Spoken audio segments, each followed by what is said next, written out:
આખરે પ્રેમને સમજવો હોય અને પ્રેમને પામવો હોય અને ફટાફટ વસંત ખીલવવી હોય એવો કોઈ ઉપાય ખરો? બિલકુલ, પ્રેમમાં ઝડપ રાખવી પડે અને પ્રેમી સુધી પહોંચવામાં પણ ઝડપ રાખવી પડે, એટલે પ્રેમનું વસંત મુહૂર્ત એક મિનિટમાં આપના સુધી પહોંચાડીએ છીએ રેમેડીઝ. તમે તમારા મનમાં પ્રેમની ભાવના રાખશો તો સામેની વ્યક્તિમાં ચોક્કસથી પ્રેમની ભાવના જગાડી શકશો. અને એક નાનકડો ઉપાય છે કે માં સતી એટલે કે માં પાર્વતીને હંમેશા એની આરાધના કરવાથી પ્રેમ પામી શકાય છે. ક્લિયર ક્રિસ્ટલ તમારી સાથે રાખો, એને ધારણ કરો, તમારા ચારિત્રનું શુદ્ધિકરણ કરો તો યોગ્ય પ્રેમ તમારી પાસે જરૂરથી આવશે. જ્યારે આપવાની વાત થશે ત્યારે પ્રેમ ચોક્કસ તમારી તરફ ખેંચાશે.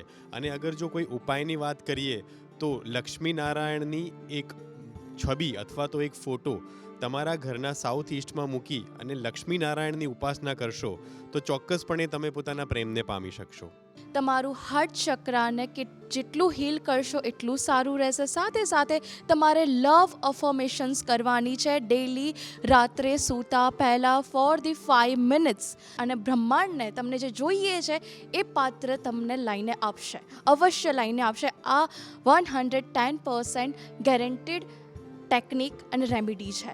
તમારી ઈચ્છાનું પાત્ર મેળવવા માટે રોઝ ક્વોર્ટ્ઝ ટ્રીનો ઉપયોગ કરવામાં આવે. એને બેડરૂમમાં તમે જે જગ્યા પર સૂવો છો એની એક્ઝેક્ટ બાજુમાં રાખવામાં આવે તો એનાથી તમારું પ્રિય પાત્ર એટ્રેક્ટ થાય છે. એની સાથે સાથે રોઝ ક્વોર્ટ્ઝના ક્રિસ્ટલ, ગોમતી ચક્ર અને ચાંદીના કોઇન્સ સૂતી વખતે પાસે રાખવામાં આવે તો એનાથી આવનારા વિઘ્નો દૂર થાય છે. એક વિઘ્નો માટે એક બીજો ઉપાય બી જણાવું છું. પૂર્વ દિશામાં એક ઘીનો દીવો કરી અને તમારી મનોકામના રાખવામાં આવે તો એ મનોકામના પૂર્તિ થાય છે. શાસ્ત્રમાં કીધું છે ગુલાલે પ્રીતિવર્ધનમ, અર્થાત લક્ષ્મીનારાયણની મૂર્તિ ઉપર જો ગુલાલનો છંટકાવ કરવામાં આવે પ્રતિ દિવસ તો તમે પ્રાપ્ત કરશો તમારા પ્રેમપાત્રને અને અવશ્ય તમારો પ્રેમપાત્ર તમને પ્રાપ્ત થશે. ગિલ્ટ અને હેટ્રેડ સાથે ક્યારેય પ્રેમ નથી થતું. પ્રેમ માટે સેલ્ફ ફર્ગિવનેસ અને સામેવાળા પાત્ર માટે તમે ફર્ગિવનેસ લાવશો તો પ્રેમ દિવસે દિવસે વધશે. રેમેડીની વાત કરીએ તો કૃષ્ણની વાંસળી વાગતી હતી ત્યારે બધી જ ગોપીઓ અને રાધા બધા દોડી આવતા હતા. તો ડેલી ફ્લ્યુટ મ્યુઝિક સાંભળવાથી પોતાના જીવનમાં પ્રેમમાં વધારો થાય. હેલ્ધી રિલેશનશિપ અને મેરેજ માટે એક બહુ જ સરસ રેમેડી હું તમને કહીશ કે દરેક કપલે માતા લક્ષ્મીજીના મંદિરે જવાનું છે, તેમને શ્રૃંગાર અને ખીરનો ભોગ ધરાવવાનો છે.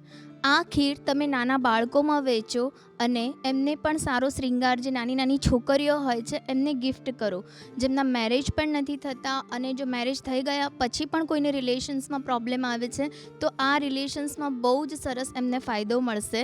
અને શ્રી કૃષ્ણ ભગવાનમાં જો તમે એક વાંસળી એમના મંદિરે જઈને એમને અર્પણ કરો છો તો પ્રેમની વસંત 12 માસ તમારા જીવનમાં ખીલેલી રહેશે.